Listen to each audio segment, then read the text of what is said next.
Hey everyone, and welcome to AI Paper Podcasts. Today, we're not just looking at small tweaks. We're taking a serious dive into a paper that really promises to reshape how we approach large language model deployment. It's about making LLMs not just better, but significantly cheaper, pushing the boundaries beyond maybe even what we'd expect from a GPT-5 level model. Yeah, what's truly revolutionary here, I think, is how Yikun Zhang and the team at Shanghai AI Lab directly confront that central tension in LLM development, the performance versus efficiency thing. Right. They've crafted this, brilliant framework they call Avengers Pro, and it's designed to navigate this trade-off with really unprecedented precision. And the numbers they're reporting are, they're kind of game-changing. Get this. Avengers Pro can actually surpass the strongest single model they tested, which they benchmark as GPT-5 medium, by a pretty significant 7% in average accuracy. Wow. Or it can achieve that same GPT-5 medium level of performance at a whopping 27% lower cost. It's huge. It's massive. And even more remarkably, it achieves what's known as a Pareto Frontier, which means basically for any given budget, you get the absolute best performance possible, or for any performance target, you hit the absolute lowest cost. It's a genuine win-win. Exactly. This isn't just a marginal tweak. It feels like a real paradigm shift for anyone, wrestling with LLM inference costs and performance ceilings. The implications for actually deploying these things are immense. Okay, so in this deep dive into the paper, beyond GPT-5, making LLMs cheaper and better via performance efficiency optimized routing, our mission is to unpack the core problem they're solving, dissect how this Avengers Pro framework actually works, like under the hood, and then look at the truly impressive experimental results they've achieved. For you listening, this means understanding a critical new approach to LLM deployment that could fundamentally change how you allocate resources and think about capabilities. So let's start by framing the problem. Why is this performance efficiency trade-off such a headache for us in the LLM space? We all want the smartest models, right? But they come with a serious compute budget attached. They absolutely do. And it's not just a hefty price tag anymore. It's really about the sustainability and the practical deployment of AI when you scale it up. As models get bigger, hundreds of billions, maybe trillions of parameters, their inference costs just skyrocket. Yeah. For startups, even for well-funded research labs or companies trying to embed LLMs into high-volume apps, these costs can just become prohibitive. We're talking about real-world situations where every single token processed adds up, impacting everything, profit margins, even the environmental side. And latency too, right? And latency, exactly. A powerful model might give you great answers, but if it takes ages to respond, it's basically useless for anything interactive. So it's a very practical problem, hitting the bottom line and user experience. I've definitely been in those meetings trying to shave fractions of cents off inference. It sounds like this paper really tackles that head on, moving beyond just, training bigger and bigger models. Precisely. This challenge, peak performance versus achievable budget, it's fundamental. High-capacity models are powerful, sure, but costly and often slow. Smaller, efficient models are cheaper, faster, but, less capable generally. What's interesting is that even, advanced models like the ones developed internally at the big AI labs, they already use some form of test time routing. Oh, really? Yeah, they might use a lighter model for simple queries and only fire up the big, deep reasoning model when the question seems harder. The authors here highlight that as a starting point, but then show how we can take that sort of internal, often heuristic routing, externalize it, and actually optimize it across a whole bunch of different models. Okay, that sets the stage perfectly. So, with this fundamental problem clear, let's turn to the solution. This is where Avengers Pro comes in. Can you walk us through what this framework actually is and how it does that intelligent routing? Absolutely. So Avengers Pro is it's a sophisticated but actually remarkably lightweight test time routing framework. The core idea, the genius of it, lies in ensembling a set of heterogeneous LLMs, basically, models with different strengths, different capabilities, and different costs. Okay.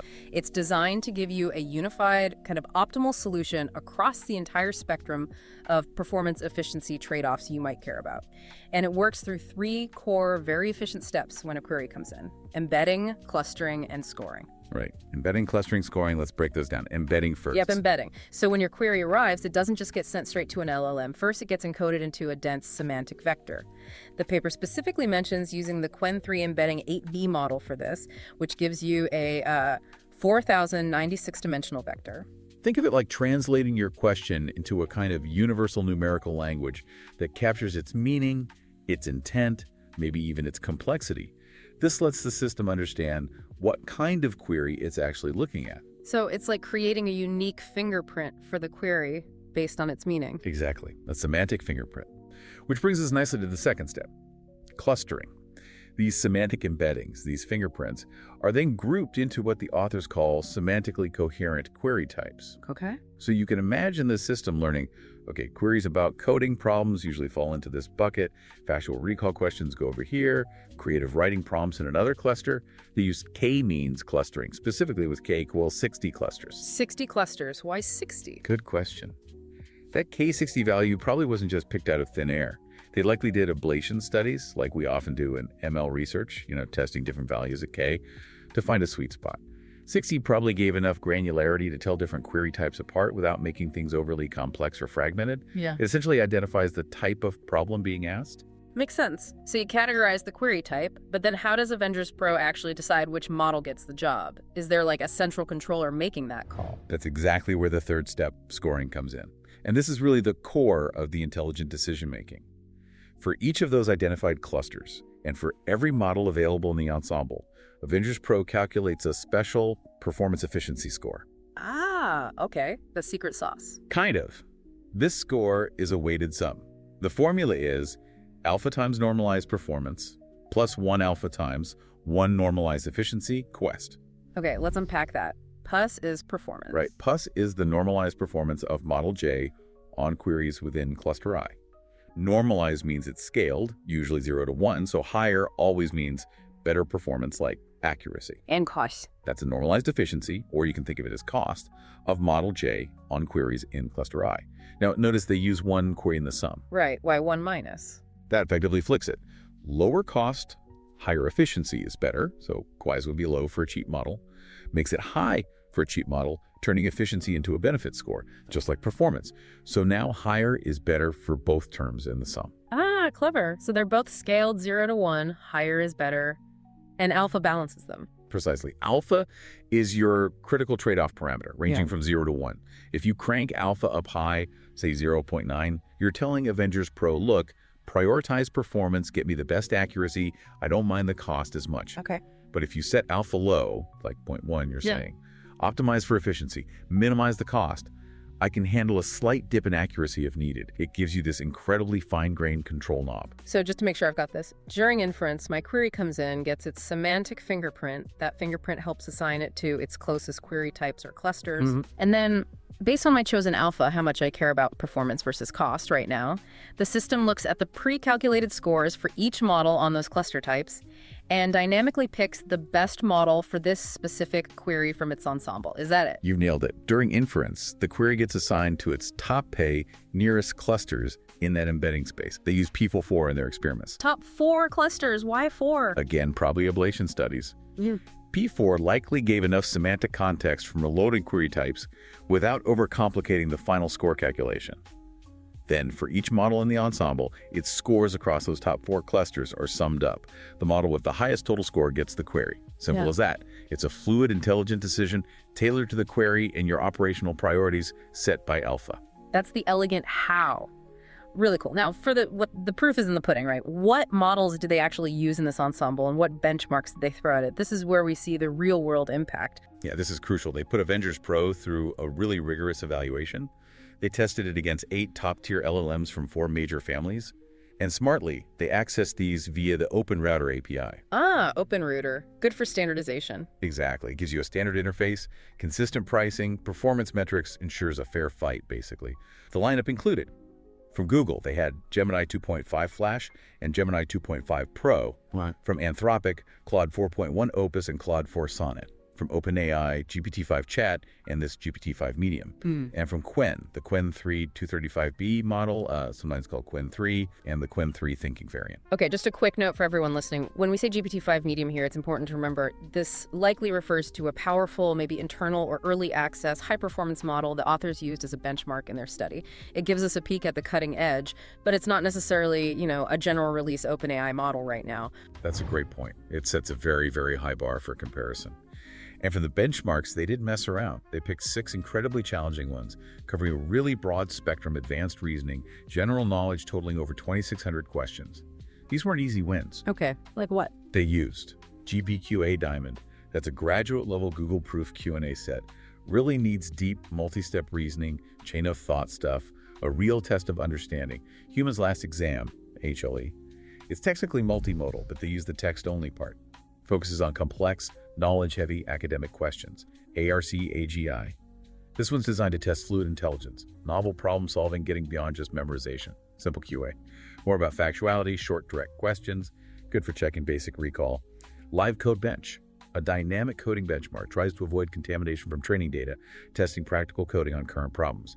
And 2Bench, Tell-Squared Bench. That's a testbed for agent-like reasoning, guiding actions, assessing higher-level cognition, and 2Bench, Tell-Squared Bench. And for all of these, they use pass at 1 as the metric, basically. Did the model get the right answer on the first try? Wow, that is a seriously robust and diverse setup. It really feels like they tried to cover all the bases and push the limits, which makes the results even more compelling, I guess. Exactly. So with that impressive setup, what did they actually find? Let's talk about those performance and cost gains you mentioned earlier. Okay, the results are, well, frankly, pretty astounding. Their main baseline was the strongest single model they tested, that GPT-5 medium. It achieved an average accuracy of 62.25% across all those tough benchmarks. And the cost for running all 2,600 plus queries through it was $47.96. So that's kind of the performance ceiling for one big model. Right, the target to beat or match more cheaply. Precisely. Now look at Avengers Pro. If you prioritize just raw performance, setting Alpha 1.0 focusing only on accuracy, Avengers Pro didn't just match GPT-5 Medium, it actually surpassed it. It achieved an average accuracy of 66.66%. Whoa. That's a 7% gain in performance. And the cost? $47.13. Basically the same price, but significantly better answers. That's a massive leap in capability for the same cost. Okay, but what about the other side, making things cheaper? That's often the bigger driver, right? Absolutely. And this is where it gets really exciting for many teams out there. If your goal was simply to match GPT-5 Medium's performance level, maybe you don't need that extra 7%. Yeah. Avengers Pro, by intelligently finding the right alpha value in this case, 0.53 delivered an average accuracy of 62.66%. It's actually slightly better than the baseline GPT-5 Medium. Okay. But the cost, only $35.05. That is a 27% cost reduction for the same or even slightly better performance. Just imagine the budget savings if you're running inference to scale. 27%, that's huge. It is. And it gets even better if you can tolerate a slight dip from the absolute peak. Yeah. Let's say you aim for around 90% of GPT-5 Medium's capability. It still gives you a very respectable average accuracy of 56.24%, which is comparable to other strong models like Gemini 2.5 Pro. To hit that target, Avengers Pro, using an alpha of 0.39, slashed the cost by an incredible 63% compared to running everything through GPT-5 Medium. The total cost dropped to just $17.81. Yeah, 63% less. Yeah, and compared to just using Gemini 2.5 Pro to get similar performance, it's an 81% cost reduction. It's basically optimized resource allocation in action. Those are genuinely staggering figures. It's not just tweaking the dials, it's like fundamentally shifting the cost performance curve for deploying these models. And you mentioned that term Pareto Frontier earlier. That sounds important. Why is that such a significant claim? It really is significant. If we connect this back to the bigger picture, Avengers Pro consistently achieved what's known as the Pareto Frontier. You can see it visually in Figure 1A of their paper. It's quite clear. Okay. This isn't just academic jargon.